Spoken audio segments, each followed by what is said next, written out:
السلام علیکم ورحمۃ اللہ وبرکاتہ. پہلے ویڈیو دیکھتے ہیں پھر بات کرتے ہیں. قولی الحمدللہ. میں راحلہ سلیم ڈاکٹر محمد سلیم کی وائف ہوں. الحمدللہ ہم لوگ بھوپال سے بلونگ کرتے ہیں.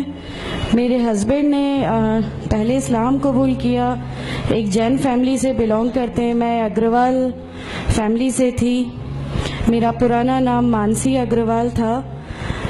اور میرے ہسبینڈ نے جب اسلام قبول کیا تو میرے لیے میری لائف کا بہت ایک شاکنگ انسیڈنٹ تھا. میں نے فرسٹ ٹائم کسی کو پہلی بار دیکھے میں نے کسی کو نماز پڑھتے ہوئے دیکھا.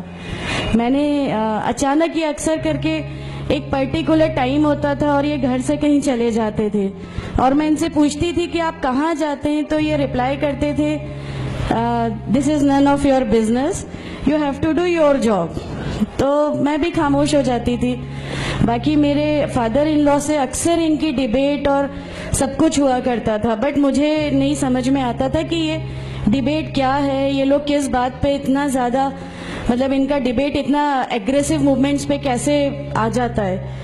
تو باقی پھر ایک دھیرے دھیرے جب مجھے یہ اسلام کے پہلے تو یہ لوگ نہیں بتائے, بٹ فرسٹ ٹائم جب میں نے ان کا فجر کی نماز تھی اور اچانک میری نیند کھلی اور میں نے ان کو نماز پڑھتے ہوئے دیکھا. میں نے ان سے پوچھا کہ آپ کیا نماز پڑھ رہے ہیں, کیونکہ صرف ٹیلی ویژن پہ دیکھا تھا کہ ہاں ایسے جو کرتے ہیں وہ نماز کے ایکشنز ہیں. میں نے ان سے پوچھا کہ آپ نماز پڑھ رہے ہیں. انہوں نے کہا کہ ہاں میں نماز پڑھ رہا ہوں. میں نے بالکل دیر نہیں کی میرے فادر ان لا کو بتانے میں. میں روم سے باہر نکل کے اور میں نے سب سے پہلے ان کو بتایا کہ پاپا جی آج ان کو میں نے نماز پڑھتے ہوئے دیکھا.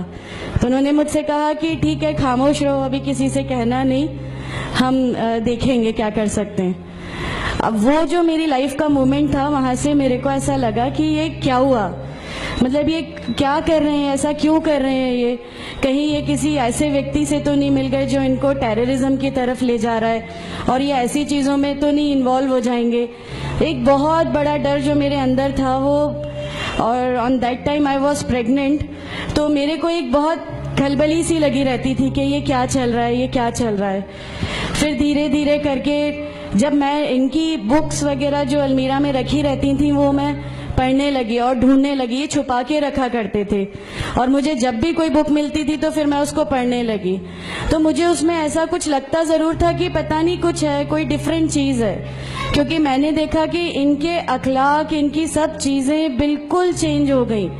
جو یہ پہلے تھے اس سے یہ بالکل الگ ہو گئے. تو مجھے ایسا پرسنلی لگتا تھا کہ اس پلیٹ فارم نے ان کو ایسا کیا دیا جو میرے ہسبینڈ کو بالکل چینج کر کے رکھ دیا. مطلب الحمدللہ یہ اس سمے کوشش کرتے تھے کہ جو نبی کی سنتیں ہیں, جو ہمارے نبی صلی اللہ علیہ وسلم نے کیا, اپنی وائف کی مدد کرنا, اپنی وائف کے ساتھ کس طرح اس کے حقوق کی ادائیگی کرنا, یہ سب کچھ وہاں الحمدللہ کرنے لگے. اور مجھے جو ان کا یہ ڈراسٹیکل چینج تھا, جو ان کو اس پلیٹ فارم پہ آئے ہوئے 6 months یا 1 year ہوا ہوگا, وہ دیکھ کے میرے لیے ایک بہت بڑا ایک سرپرائز تھا کہ یہ کیا ہوا. پھر اس کے بعد مجھے لگا کہ نہیں, میں بھی اب اس کو جانتی ہوں, میں بھی اب پڑھوں گی.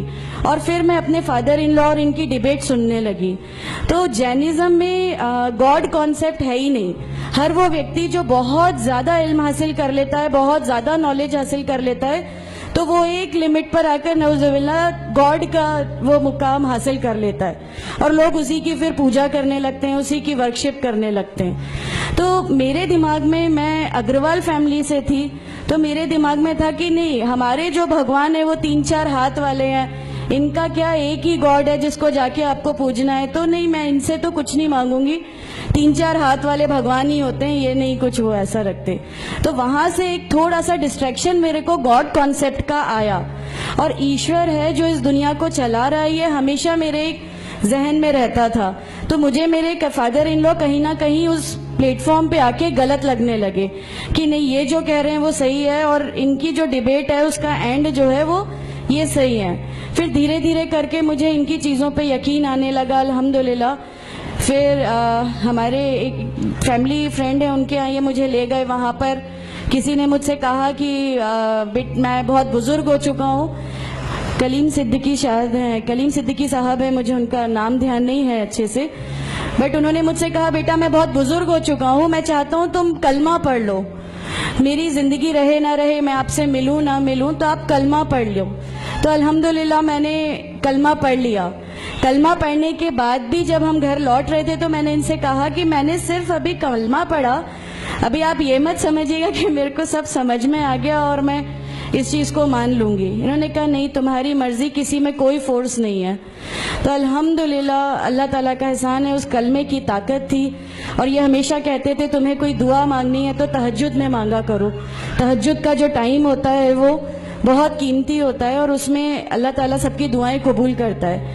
انہوں نے مجھے ایک دعا سکھائی تھی کہ تم ایک دعا مانگو کہ یا میرے رب اگر میرا ہسبینڈ غلط راستے پر ہے تو اس کو صحیح راستے پہ لے آ, اور اگر میں غلط راستے پہ ہوں تو مجھے صحیح راستہ دکھا دے. الحمدللہ میں یہ دعا کنٹینیو مانگتی تھی.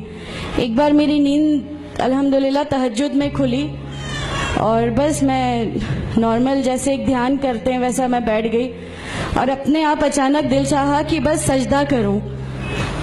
میری زندگی کا وہ پہلا سجدہ تھا اور اس بہت لمبا سجدہ تھا, اور اس سجدے میں نے میرے رب سے کیا کیا مانگ لیا مجھے بھی نہیں یاد ہے. اور اس سمے مجھے ایسا فیل ہو رہا تھا جیسے اللہ تعالیٰ خود مجھ سے بات کر رہا ہے, اللہ میرے سوالوں کا جواب خود دے رہا ہے. الحمدللہ بس اس کے بعد تو ایسا لگا کہ نہیں, اسلام حق ہے اور اسلام پہ ہی چلنا ہے. اس کے بعد پھر بہت ساری پریشانیاں لائف میں آئیں, سب کچھ آیا, بٹ الحمدللہ اللہ کا احسان ہے کہ اللہ تعالیٰ نے ہر پریشانی, ہر چیز کو ایسے لے لیا کہ ہم لوگوں کو کبھی احساس ہی نہیں ہونے دیا کہ یہ کوئی پریشانی تھی. ایسا لگا کہ اللہ کی پوری راہ میں ہم لوگوں کو ریوارڈ ہی ملنا ہے اس چیز کا, اور اللہ ہمیں اس کا ریوارڈ ہی دیتا چلا جائے گا. الحمدللہ بس اس سمے سے شروعات ہوئی تھی دین اسلام کی. الحمدللہ آگے چل کے پریشانیاں, تکلیفیں ہر ریورٹ کی زندگی میں آتی ہیں, لیکن میں ہر ریورٹ بہن سے یہ کہنا چاہتی ہوں کہ اللہ کی خاطر آپ لوگ اس دین میں آئے ہیں, کسی اور چیز کے لیے نہیں آئے. تو اللہ ہی کی خاطر ان پریشانیوں کو بھی جھیلیے, اللہ ہی کی خاطر جھیلیے. اللہ تعالیٰ اگر آپ لوگوں سے ماشاءاللہ, میں جب گھر سے نکلی, جب ہمارے فادر ان لا نے ہمیں گھر سے نکالا, میرے بچے کی, چھوٹا بچہ تھا, چھوٹے والے کی صرف ایک دودھ کی بوتل تھی, اس کے علاوہ کچھ بھی نہیں تھا. میں جاب کرتی تھی, میں نے اپنے چھوٹے بیٹے کو ماں کے یہاں چھوڑ کے جایا کرتی تھی. میرے ممی پاپا بہت زیادہ مطلب ہم لوگوں سے ڈیٹیچ نہیں ہوئے تھے, ایک محبت تھی ان کو ہم سے, تو اس محبت کے کارن مطلب ان لوگوں نے کبھی ہمارا اس لیول تک اپوز نہیں کیا جو ان لاز کی طرف سے آیا. تو جب میں میرے مائکے گئی اور میں نے اپنے بچے کو لیا اور میں نے کہا کہ ماں ہم نے وہ گھر چھوڑ دیا, ہمیں اس گھر سے ان لوگ نکالے, ایسا کر کے ماں ہے, بہت روئی, تم لوگ کیوں ایسا کر رہے ہو, کیا کرو گے, کیسے رہو گے, دونوں چھوٹے بچے ہیں, کیا ہوگا. میں نے کہا کہ ماں آپ صرف ایک ماں ہو نا, وہ مجھے 70 ماؤں کے برابر محبت کرتا ہے, تو جو رب مجھے میری 70 ماؤں کے برابر محبت کرتا ہے وہ کیسے اس دنیا میں مجھے رسوا کر سکتا ہے. صرف ایک چھوٹا سا یہ وشواس تھا. الحمدللہ اس وشواس کو رکھتے ہوئے ساری چیزیں, سب پریشانیاں ایسے اللہ تعالیٰ نے لے لی کہ اس کا میرے پاس کوئی مطلب کہنے کے لیے بھی شبد نہیں ہے. الحمدللہ. اور میں آپ لوگوں سے سب سے گزارش کرتی ہوں, اور اگر اللہ نے مجھے آپ لوگوں کی ایک ایسی بہن بنا دیا جو آپ کی پریشانیاں, آپ کی ہر اس میں, ہمارا گھر, ہماری سب کچھ الحمدللہ آپ کے لیے ہے, کیونکہ ہم لوگ ٹھان کے بیٹھے ہیں ہمارا جینا مرنا, ہماری نمازیں, ہمارا سب کچھ صرف اللہ کے لیے ہے, اور یہی لے کے ہم کو جانا ہے, کوئی جواب ہمیں نہیں ملے گی. السلام علیکم ورحمۃ اللہ وبرکاتہ.